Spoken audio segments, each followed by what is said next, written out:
Thank you so much. Go ahead. Do you approve of Iran's new supreme leader? And secondly, can you tell us more about your call with Russian President Vladimir Putin today? Yes. What did you discuss? Yes, I had a very good call with President Putin. We had a lot of people on the line from our side, from his side. We were talking about Ukraine, which is just a never-ending fight. And look, there's tremendous hatred between President Putin and President Zelensky. They can't seem to get it together. But I think it was a positive call on that subject. And we obviously talked then about the Middle East. And he wants to be helpful.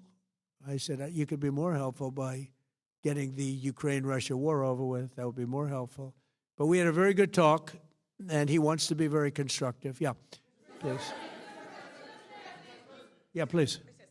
Thank you, Mr. President. On Iran, you called it an excursion. You said it would be over soon. Are you thinking this week it will be over? No, Are you talking but soon. about days? I think soon. Okay, and with respect Very to... soon. Look, everything they have is gone, including their leadership.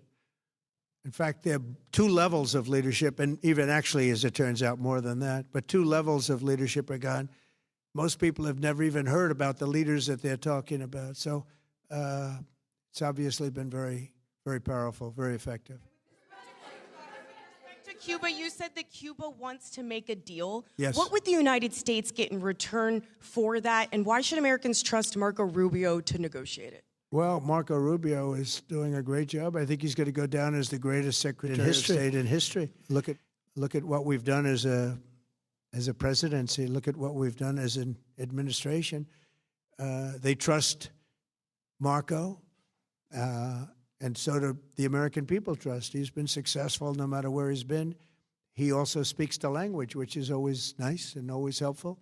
But he's dealing, and it may be a friendly takeover. It may not be a friendly takeover. It wouldn't matter because they're down to, as they say, fumes. They have no energy. They have no money. They're in deep trouble on a humanitarian basis.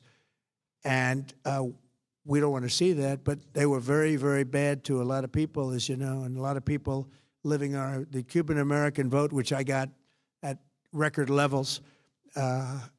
Very important. Those people are very important to me. I know what they went through. They went through hell. Some of them have gone on to be some of the most successful people in the country. Cuban-American business people, some of them are like the most successful in the country. And a lot of them are friends of mine because I've been fighting this battle with them for a long time.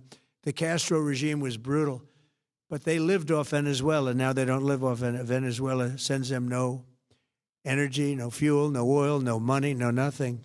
They lived without Venezuela. They couldn't have made it. And we cut them off from everything else. So, yeah, they're going to make either a deal or we'll do it just as easy anyway. Yeah. Please, go ahead. Tomahawk missile likely destroyed that Iranian girls' school. So will the U.S. accept any responsibility? Well, I haven't seen it. And I will say that the Tomahawk, which is one of the most powerful weapons around, is used by, is sold and used by other countries. You know that. And whether it's Iran, who also has some Tomahawks, I wish they had more. But whether it's Iran or somebody else, the fact that a Tomahawk is very generic. It's sold to other countries. But that's being investigated right now.